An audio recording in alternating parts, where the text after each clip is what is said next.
காஞ்சிபுரம் விளக்கடி கோவில் தெரு பகுதியைச் சேர்ந்தவர் சீனிவாசன். இவர் ஆப்செட் நிறுவனம் நடத்தி வருகிறார். இந்த நிலையில் அவருக்கு காஞ்சிபுரம் மாவட்ட ஆட்சியர் அலுவலகம் அருகே உள்ள வானவில் நகர் பகுதியில் சொந்தமான வீடு உள்ளது. இங்கு மேல் மாடியில் வேணுகோபால் என்பவர் தனது மனைவி லீலா, வேணுகோபால் தம்பி பாபு மற்றும் மகள் மகாலட்சுமி அவரது 2 குழந்தைகளுடன் வசித்து வருகிறார். வேணுகோபாலுக்கு திடீர் உடல்நலக்குறைவு ஏற்பட்டு பக்கவாதம் நோயால் பாதிக்கப்பட்டு வீட்டிலேயே இருந்து வருகிறார்.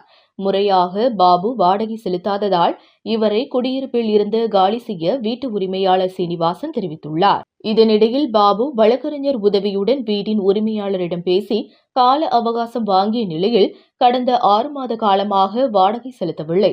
வீடு காலி செய்யும்படி பலமுறை கேட்டும் வீடு காலி செய்ய மறுத்த நிலையில் கட்டுமான உதவியாளர் 10 நபர்களுடன் வீட்டின் மாடிக்கு செல்லும் படிக்கட்டுகளை இடித்து இணைப்பை துண்டித்துள்ளார். இதைக் கண்டு அதிர்ச்சி அடைந்த குடியிருப்பு வாசிகள் காவல்துறையின் அவசர உதவியான 100க்கு அழைத்து புகார் தெரிவித்ததன் பேரில் காஞ்சிபுரம் தாலுகா காவல்துறையினர் சம்பவ இடத்தில் விசாரணை மேற்கொண்டு வந்தனர். மேலும் வீட்டில் உள்ள நபர்களை பாதுகாப்பாக அழைத்து வர காஞ்சிபுரம் தீயணைப்புத் துறையினரும் சம்பவ இடத்திற்கு வந்துள்ளனர்.